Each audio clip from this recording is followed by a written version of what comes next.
In section 2, we're going to be talking about photosynthesis. And if you are listening right now, way to go. This is a very tricky concept, and so listening and maybe watching these notes a couple of times might be good in order to help you understand this concept. So let's start by saying that photosynthesis has two stages. The light reactions, which happen during the day, and they need the light in order to happen.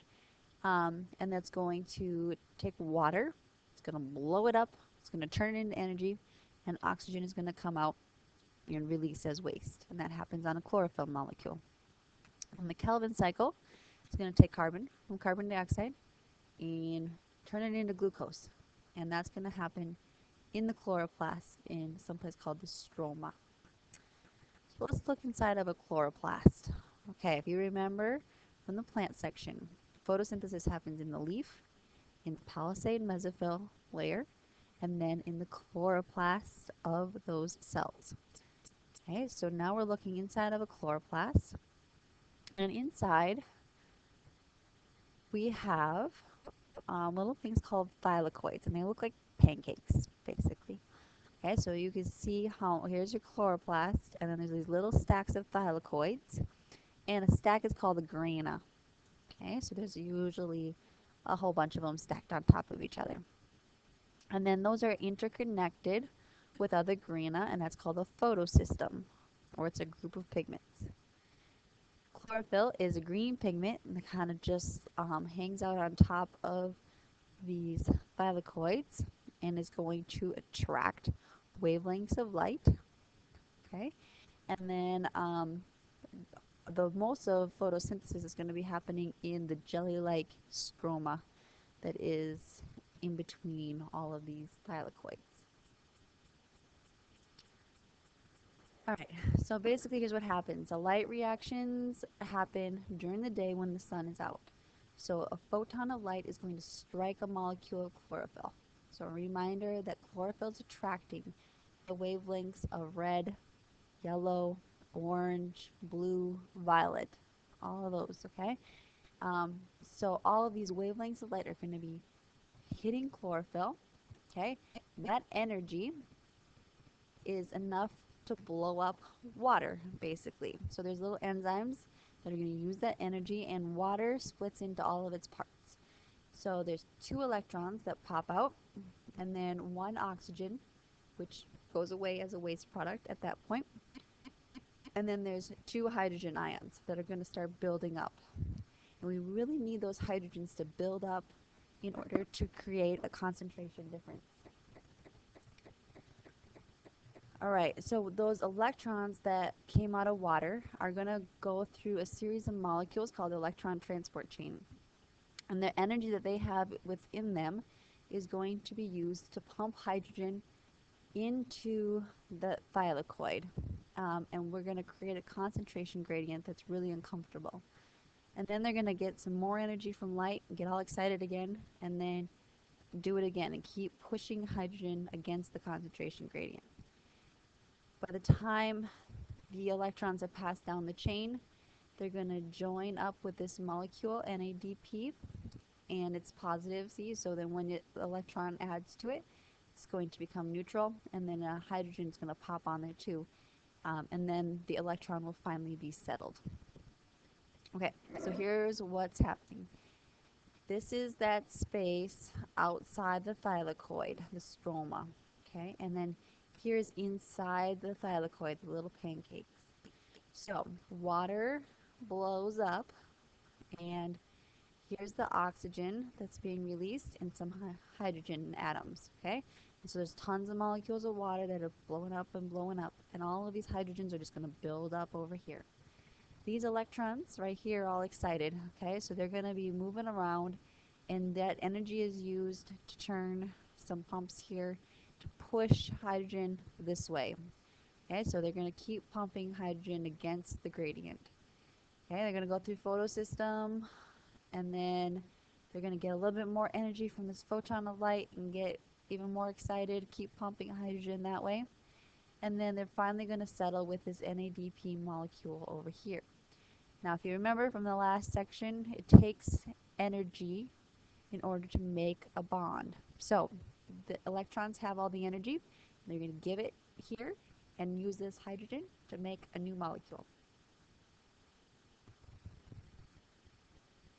Okay, so then this is kind of just an end product here. And this NADPH, what you need to know is it's very similar to ATP. It's an energy molecule. So we talked about last unit, or last section, how ATP is like a dollar bill.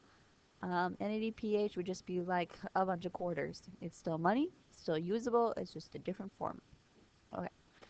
So now what we have is all of these hydrogens that are on one side of the membrane. And if you remember from our earlier units, when you have a buildup of something across a membrane, there is a concentration gradient, and these hydrogens are going to want to move to where there's less of them. So they flow down this little channel here, which is called an ATP pump. And that ATP pump is going to spin, spin, spin, spin, spin, and that's going to take this ADP, and it's going to add another phosphate group on there to make ATP.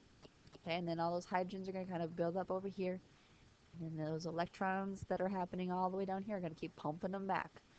Okay, so it's like constantly taking a bucket to your canoe filling with water, and you're constantly pumping it back against the membrane so that you always have that concentration gradient so that you can keep making energy with this pump.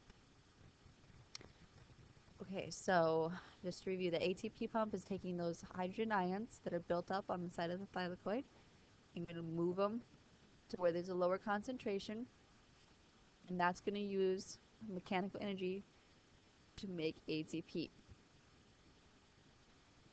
These two molecules are energy.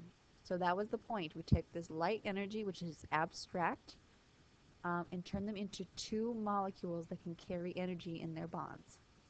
And that's going to go on to the next step. Okay, so big picture here. We take light and make ATP and NADPH, two energy molecules. We lost oxygen as waste, and we just use hydrogen in order to make these two molecules.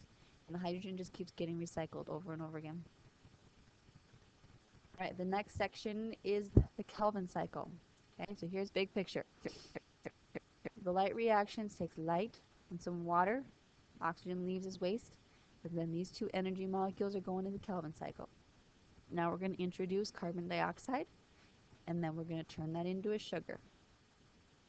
So this is happening in the stroma of the chloroplast, taking energy molecules and carbon dioxide, and the glucose is coming out. This part does not need light, so plants will usually do the light reactions all day when it's sunny, and then at night they're going to do the Kelvin cycle and start storing sugars. Okay, this is probably the most complicated thing to try to understand, is the 3 steps of the carbon cycle. Basically, what you need to know, you take CO2 that comes in, there's a carbon molecule that's been recycled over and over and over again, and that CO2 is going to combine with that molecule, and ATP and NADPH are going to give some of their energy in their bonds to rearrange that molecule so that it looks more like glucose. And then one carbon molecule is going to leave, and then that 5 carbon molecule goes back to the beginning to join up with CO2 again. So the basic concept here is that the Kelvin cycle needs to go around 6 times to get one glucose molecule. Because if you remember from our equation, glucose is C6H12O6. There's 6 carbons. Okay, so this one carbon that comes out, that's not enough. We need to go back 6 times through that cycle. Okay, so here is our CO2. Here are all of these carbon molecules, and you don't have to understand all the chemistry that's happening here, but you just need to know that CO2 is joining up with these carbons. ATP is giving away its energy, and NADPH is giving away its energy, and these molecules are rearranging and rearranging until out pops a sugar-like molecule. And the rest of the carbons go back, rearrange, rearrange, rearrange, join up with CO2 again, comes out, and rearrange this a couple times so that you end up with a 6-carbon molecule at the end. All right, so here's the big picture again. We're going to take the light reaction and take water and sunlight, and you're making these 2 energy molecules here. Then the Calvin cycle is going to take carbon dioxide plus those energy molecules, rearrange that carbon over and over and over again until the sugar comes out and we get glucose. Okay, so in your notes, try to fill in the equation for photosynthesis. So remember what goes in. We as humans, we exhale CO2. So CO2 goes here, 6 CO2. Plants take in water, so 6H2O plus light gives you 6 oxygen, 6 O2, and C6H12O6. You might need to look back in your notes from the last section to fill that in if you can't remember.